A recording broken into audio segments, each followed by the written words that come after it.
I just want him to go to jail forever, if possible. He is an egregious violator of the law. I suffer from really bad PTSD now because of this incident. I get scared to go to sleep because I have really bad dreams. I get scared to be alone with certain people because I never know what could happen. I just want to move forward. I finally have it, and I feel like everything's going to get taken away, but I do accept full responsibility, ma'am. I do. All right, Mr. Garcia, I want to let you know that I read the entirety of the PSI report. I read the police report, the age of the complainant in this case. That's an issue for the court. You understand? All right, the court will find you guilty, sentence you to. The courtroom falls into tense silence as the victim bravely takes the stand. She doesn't hold back, revealing the emotional wreckage left behind. PTSD, nightmares, fear of being alone. This wasn't just a crime. It was psychological warfare, and she's still living in its shadow. Her voice shakes, but her message cuts deep. I just want to move forward, but I feel like it's all going to be taken away. Court is calling 2022 CR 6930, State of Texas versus Pete Garcia. Can I have parties announced for the record for the state? Is that done for the state, Your Honor? Defense? Daniel De La Garza for the defendant. And are you Mr. Garcia? You entered a plea on December 5th to count 1 of guilty. According to the plea bargain agreement, punishment is to be assessed at a cap of 8 years in the prison. There's a $1,500 fine. The state is opposing your application. They're taking in consideration 2023 CR 8852 and 2023 CR 8851. And there is to be restitution, if any, to the complainants in each of those cause numbers. No contact with the complainant and Chapter 62 compliance. Have both parties had a chance to review the PSI report, state? Yes, Your Honor. Defense? Yes, Your Honor. Any objections? No, Your Honor. No, Your Honor. All right, are there any witnesses? No, Your Honor. Not from the state, Your Honor. All right, state you are opposed. Yes, Your Honor. You may proceed. Yes, Your Honor. Your Honor, the state would just like to begin when looking at the PSI, this individual had cases out of, I believe it's Manatee County, Florida, put on probation for a drug offense, 28 grams to 150 kilograms. Just 1 second, I'm sorry. Probation? Yes, Judge. On this case, I don't have the PSI report in the email. Judge, my apologies. That's okay. Thank you. Just give me 2 minutes. Absolutely. All right, you may proceed. Thank you, Your Honor.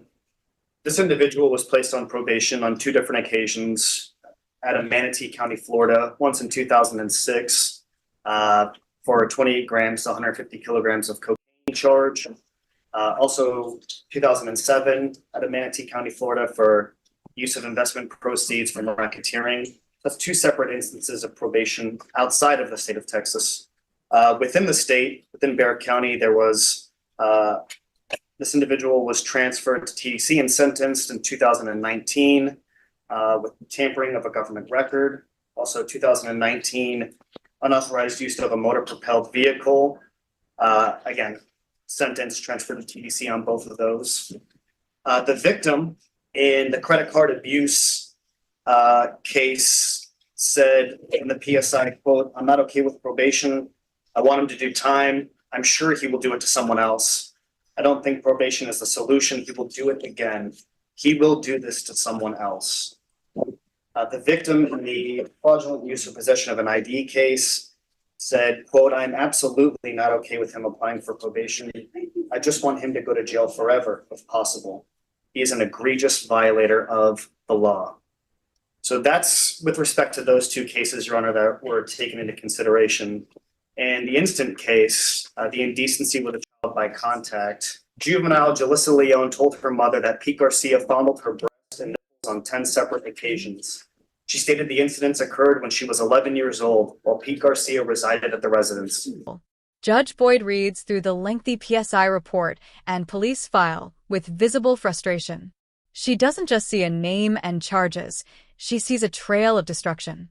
Drug trafficking, record tampering, credit card abuse, offenses stacked high from Florida to Texas.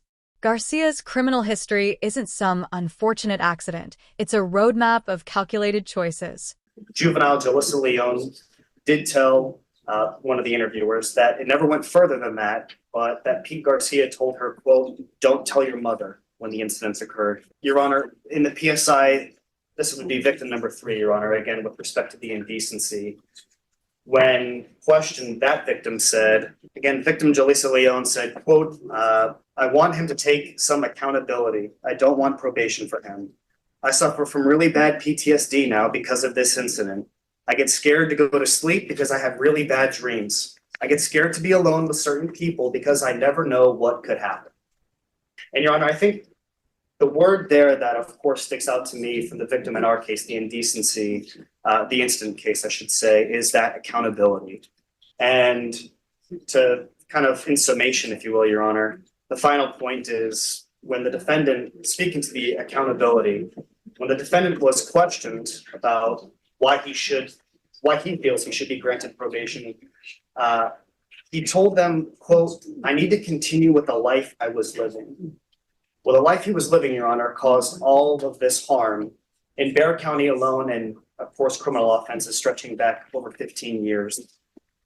When asked, the defendant said, quote, I don't want to talk about this right now. I wasn't consuming alcohol or drugs on the date of offense. A lack of accountability and wanting to go back to the life he lived, as if somehow not being under the influence of drugs makes any of this conduct okay, Your Honor. The state respectfully believes that this individual is not qualified or suited, again, under the eyes of the state for probation. All right, defense. Just briefly, Your Honor, he definitely does take accountability. He does take responsibility for what happened, and he'll be happy to tell you that if you'd like to ask him. But the point Does he is that want to testify? you want to tell the judge that you're sorry. Here's the thing, before you begin, if you want to testify, you're going to be placed under oath and the state will have a chance to cross-examine. So do you wish to testify? All right, can you raise your right hand? Excuse me, person in the black jacket. The person in the black jacket, they need to be excused from the courtroom. They're talking to someone in the box. Can you raise your right hand? Do you solemnly swear or affirm the testimony you give will be the truth and nothing but the truth, so help you God? Yes, Your Honor, I do. All right, you can lower your name. Lower your hand and state your name for the record. Pete Garcia. Well, hold on. I'm gonna ask you some questions, all right? So first off, you know that you've pleaded guilty to the indecency case, right? Yes. And then you've taken responsibility also for the credit card theft and the fraud cases, right? For lack of a better term. Yes, come 100%. I just want to pay back the restitution. I'm sorry, you need to speak up. I just want to give a chance to pay back the restitution, Your Honor. The last 3 years of my life, for once, I have a good paying job. I just signed a 30-year mortgage 8 months ago.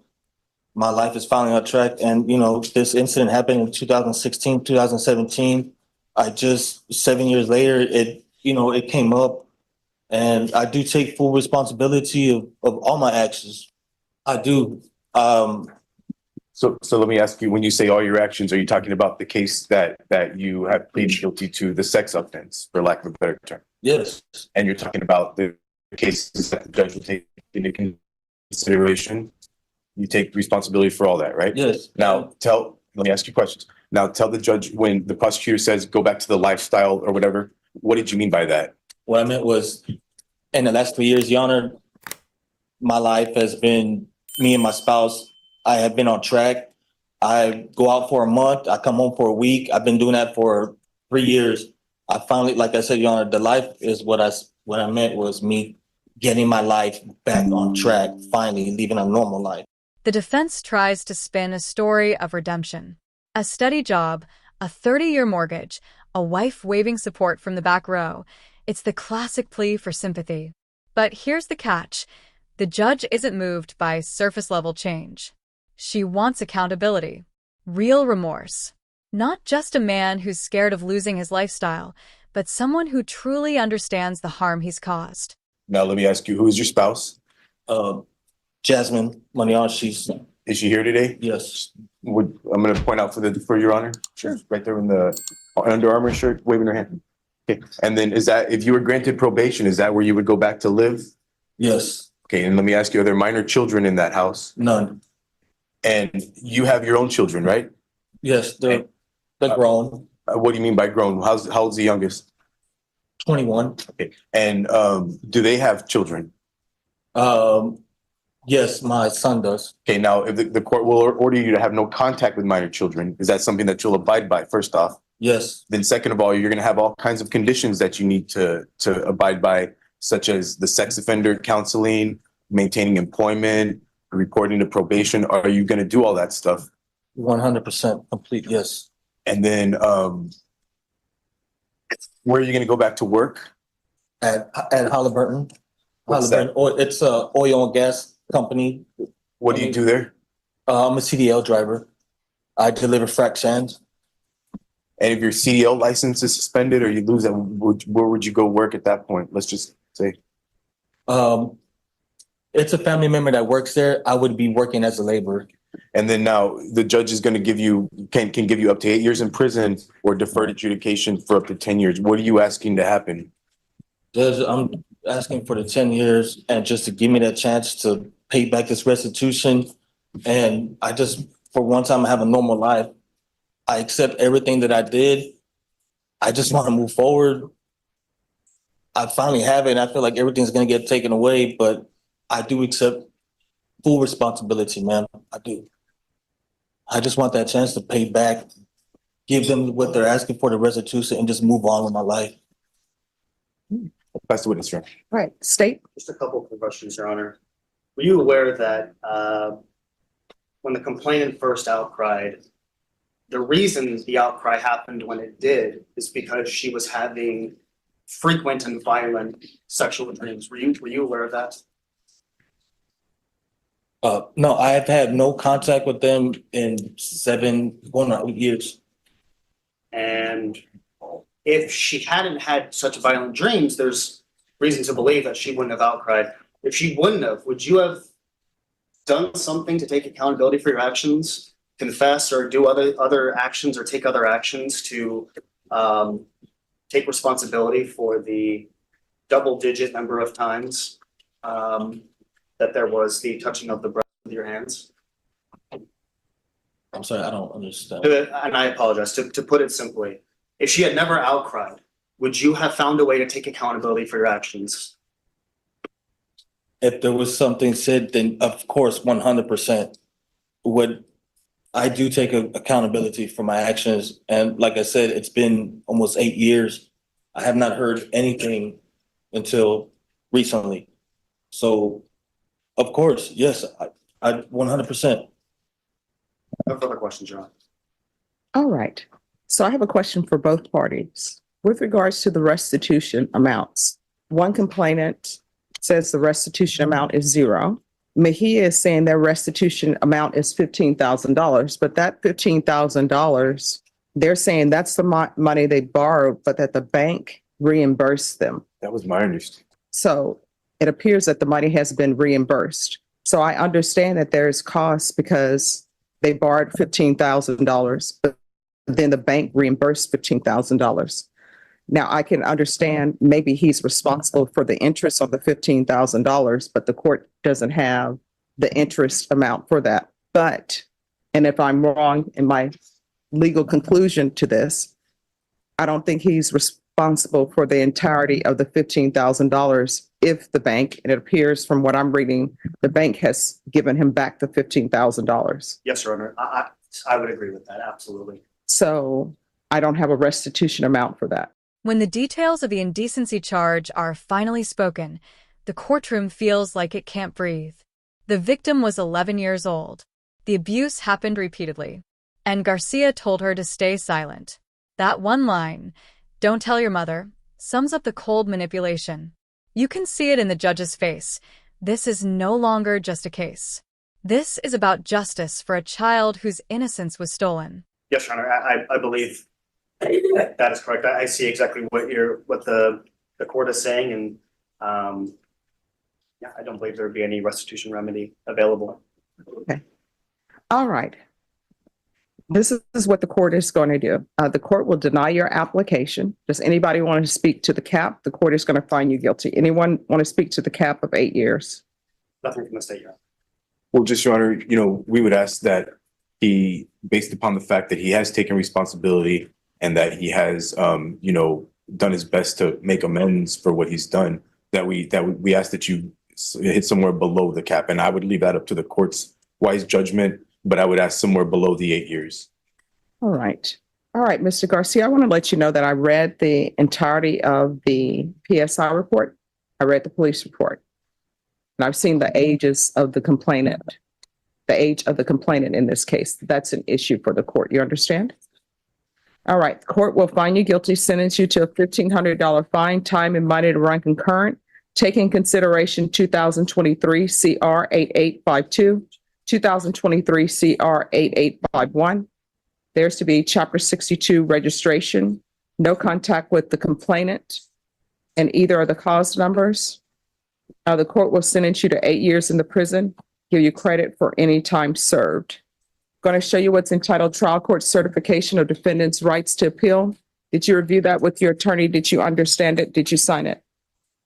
Yes, true. All right, because this is a plea bargain agreement, because I followed your plea bargain agreement, and because you waived your right to appeal, you do not have the court's permission to appeal. Because this is a felony conviction, you're not allowed to own or possess any weapons or ammunition. If you have a question over what a weapon or ammunition is, you'll need to speak to an attorney. You understand? Yes, Your Honor. All right. So off the record, I understand that people have regrets about things that they've done in their past. And sometimes we hope that our past won't come back and bite us, right? Because you moved on with your life. I understand it as you're working. I know that that job you had was a great job. I know you have the 30-year mortgage. But when offenses and crimes happen, you have to answer for those. And at some point, what we've done catches up with us. You understand? Yes, Your Honor. All right. Good luck to you, okay? The final blow comes when the prosecutor confronts Garcia with a brutal truth. The only reason this case came to light was because the victim started having violent, recurring dreams. And if she hadn't spoken up, would he have ever come forward? His weak answer says it all. He didn't turn himself in, he just got caught. Judge Boyd's patience is gone. She delivers a sentencing that slams the door on Garcia's excuses once and for all.